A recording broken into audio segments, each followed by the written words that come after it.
நெடுமாறன் விடாம காலிங் பெல்ல அடிச்சுக்கிட்டே இருக்க,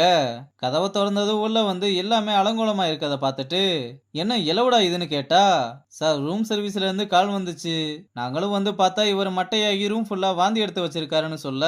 அப்ப ஹவுஸ் கீப்பிங்க்கு கால் பண்ணாம என்னடா பண்ணிக்கிட்டு இருக்கீங்கன்னு கேட்டா, இன்ஃபார்ம் பண்ணிட்டோம் சார், ஆனா இன்னும் வரலைன்னு சொன்னதும், வாக்கி டாக்கிய புடுங்கி ரூம் நம்பர் 211ல கிளீன் பண்ண சொன்னாங்கல்ல, ஏன் வர்றதுக்கு இவ்வளவு நேரம்னு கத்த, சார் ரூம் நம்பர் 211க்கு இதுவரை எந்த இன்ஃபர்மேஷனுமே வரலைன்னு சொன்னதும், நம்ம பசங்களை பார்த்து முறைச்சிட்டு அதான் இப்ப வந்துருச்சுல, வேகமா வந்து கிளீன் பண்ணுங்கடான்னு சொல்லிட்டு பொய்யாடா சொல்றீங்கன்னு ரெண்டு பேரையுமே போட்டு கிளிகிளின்னு கிளிக்க, கெஸ்ட் எந்திரிச்சு யாருடா அது கத்திக்கிட்டு இருக்கதுன்னு நெடுமாறனை பார்த்ததும், சார் நீங்க தானே செஸ் நடுமாறன், உங்க ஃபுட்டு என்ன டேஸ்ட் என்ன வேலைப்பாடு, உங்க கைய கொடுங்க சார்னு முத்தம் கொடுக்க, அப்புறம் ஏன் சார் சாப்பாடு சரியில்லைன்னு சொன்னீங்கன்னு கேட்டா, என்ன நடுமாறன் சார் சொல்றீங்க, யாருடா அவன் நடுமாறன் சமைச்சதே நல்லா இல்லைன்னு சொன்னது, உங்களை சும்மாவே விட மாட்டேன்னு மறுபடியும் மட்டையாகிறான். நம்ம பசங்களும் சமாளிக்கிறதுக்காக, சார் இவர் தான் கால் பண்ணி ரூம் சர்வீஸ் மசாஜ் சர்வீஸ் எல்லாம் பண்ணுவீங்களான்னு கேட்டாரு, அதனால எங்களுக்கு ரொம்ப கோவம் வந்துருச்சு. ஆனா இங்க வந்து பார்த்தா இப்படி குடிச்சிட்டு மட்டையாகி கிடக்குறாருன்னு சொல்ல, அவனும் போதையில தான் கால் பண்ணியிருப்பான் போலன்னு நினைச்சு கிளம்பிடுறான். அங்க கட் பண்ணா ரியா வீட்டுக்கு வந்ததும் ராஜாவை பார்த்து அவங்கிட்ட நல்லா விசாரிச்சுட்டு உள்ள வர, என்னம்மா இவ்வளவு காலையிலேயே வந்துட்டேன்னு கேட்டா, எந்த பதிலுமே சொல்லாம விறுவிறுன்னு மேல போறா. சரின்னு டிரைவர் கிட்ட என்னாச்சுன்னு கேட்டா, விடிய விடிய 3 நாளா ஒரே சண்டை, வீட்டுக்கு வரும்போது கூட போன்லயும் சண்டை போட்டுக்கிட்டே தான் சார் வந்தாங்கன்னு சொல்றாரு. ராஜாவும் அவர்கிட்ட ஆறுதலா பேசலாம்னு வந்தா, சிகரெட்டை எடுத்து பத்த வச்சுட்டு, எங்க வீட்டுல இப்படிதான்ப்பா நீ கிளம்புன்னு சொல்ல, அவனும் எதுவுமே சொல்லாம கிளம்புறான். ஆனா இந்த சிகரெட் அடிக்கிற சீனை 2 தடவை இம்பாக்ட் ஆகுற மாதிரியே காமிச்சிருக்கத பார்த்தா, இதனால இவருக்கு ஏதோ பெரிய பிரச்சனை மட்டும் வரப்போகுதுன்னு நல்லா தெரியுது. ஆனா இது என்னோட கெஸ் மட்டும் தான், நடக்குதா இல்லையான்னு பொறுத்து இருந்து பார்க்கலாம். அங்க கட் பண்ணா ரெசார்ட்ல ஜோஜி டிஃபன் பாக்ஸ கொடுத்துட்டு, இத நீ தான் பண்ணையான்னு கேட்க, அவனுமே நான் தான் பண்ணேன்னு சொல்றான். இது வெறும் ரசம் இல்ல, எனக்கு என் முன்னாள் காதலி எனக்காக ரெடி பண்ணி கொண்டு வர ரசம் மாதிரியே இருந்தது, அதே கைப்பக்கம் டோட்டலி மேஜிக்கல்னு சொல்றாரு. அவனும் அவங்களோட பேரு என்னன்னு கேட்க, அவளோட பேரு பத்மான்னு சொல்லி, அவ ரொம்ப ரொம்ப நல்ல பொண்ணு, ஆனா எனக்கு தான் லக் இல்லைன்னு சொல்ல, என்ன சார் ரொம்ப மிஸ் பண்றீங்களான்னு கேட்டா, நான் மிஸ் எல்லாம் பண்ணலப்பா, எப்பவுமே அவ என் மெமரிஸ்ல தான் இருக்கான்னு சொல்லி அவனுக்கு டிப்ஸ் கொடுத்து இதை வாங்கிக்கோன்னு சொன்னா, சார் நான் இதை பணத்துக்காகலாம் பண்ணல, தயவு செஞ்சு இதை நீங்களே வச்சுக்கோங்கன்னு சொல்ல, அவருமே ரொம்ப நல்ல பையனா இருக்குன்னு சொல்லிட்டு கிளம்புறாரு. இதை பார்த்து பாண்டியும், ஏன்டா அவரே டிப்ஸ் கொடுக்கறாருல வாங்க வேண்டியதானு சொன்னா,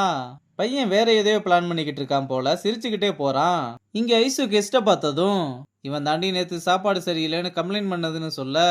எதுக்கும் போய் ஒரு சாரி கேட்டுருவோம், இல்லனா ரிவ்யூ போட்டு தாக்கிற போறான்னு நேத்து ஃபுட்டு ஸ்பாயில் ஆனதுக்கு மன்னிச்சிருங்கன்னு சொல்ல, என்னம்மா நேத்து நெடுமாறன் சாரும் இதே தான் கேட்டாரு, இப்ப நீங்களுமே வந்து கேக்குறீங்க, அந்த ஃபோன் கால் நான் பண்ணல, அதுவும் இல்லாம நான் கொஞ்சம் தெளிவான குடிகாரம்மா, அதனால ஏ ரூம்ல இருந்து ஃபீட்பேக் வர சான்ஸே இல்லைன்னு சொல்ல, அப்ப நம்ம பசங்களும் கெஸ்டோட பெட்டி படிக்கையெல்லாம் எடுத்துட்டு வரும்போது ஐசுவும் வேணியும் கெஸ்ட் கூட இருக்கத பார்த்துட்டு, இவனுங்க எதுக்குடா இங்க நிக்கிறாளுங்க, மாட்டணும் செத்தம்டான்னு வேகமா பொட்டி படிக்கையெல்லாம் எடுத்து வச்சுட்டு டிப்ஸ் கூட வாங்காம ஒரே ஓட்டமா ஓடுறாங்க. அப்ப யாரு தாண்டா இதை பண்ணிருப்பாங்கன்னு யோசிச்சுக்கிட்டு இருக்கும்போது, போனவனுங்க ஒழுங்கா போக வேண்டியது தானே, தேவையில்லாம திரும்பி வந்து எட்டி பார்க்க வேணி கண்ணாடி வழியா அவங்கள பார்த்துட்டு, அங்க பாருடி யாரு பண்ணாங்கன்னு இப்பதான் தெரியுது, இவங்கள சும்மா விடக்கூடாது முடிச்சு விட்டுற வேண்டியதான்னு சொல்றா. அங்க கட் பண்ணா ஓனருக்கு லாயர் கால் பண்ணி, உங்க பொண்ணு டிவோர்ஸ் வாங்குறதுல ஸ்ட்ராங்கா இருக்காங்கன்னு சொல்ல, அவரும் ரியா கிட்ட இத பத்தி பேசி பார்க்கலாம்னு வந்தா, என்ன பேச போறீங்க, டிவோர்ஸ் எல்லாம் வேணாமா விட்டு கொடுத்து வாழ்றதுதான் வாழ்க்கைன்னு சொல்ல போறீங்களா, நான் பேசணும்னு நினைக்கும் போது எங்க போனீங்க, ஒரு இம்மெச்சூர் இடியட்டுக்கு என்ன கல்யாணம் பண்ணி வச்சு நான் என்னையவே தொலைச்சு வந்து நிக்கிறேன், அவன் பண்ணதெல்லாம் நினைச்சா கை கால்லாம் நடுங்குது, எனக்கு இப்ப ஆம்பளைங்களை பார்த்தாலே பிடிக்கல, தயவு செஞ்சு வெளியே போங்கன்னு சொல்றா. இந்த ஒரு சீன்லயே ரியாவோட மேரேஜ் லைஃப் எந்த அளவுக்கு கொடுமையா இருந்துச்சுன்றத காட்டிட்டாங்க. அப்புறம் ரெசார்ட்ல வெற்றி சமைக்கிறதையே வெறிக்க வெறிக்க பாத்துக்கிட்டு இருக்க, அங்க என்ன டிஸ்கோ டான்ஸ் ஆடிக்கிட்டு இருக்காங்க அப்படி பாத்துக்கிட்டு இருக்கேன்னு கேட்டா, அத கூட இப்படி பார்க்க மாட்டேன், ஆனா சமையல்னா வாயை பழந்து பாப்பேன்னு சொல்றான். அப்புறம் சாப்பாடை ரெடி பண்ணிட்டு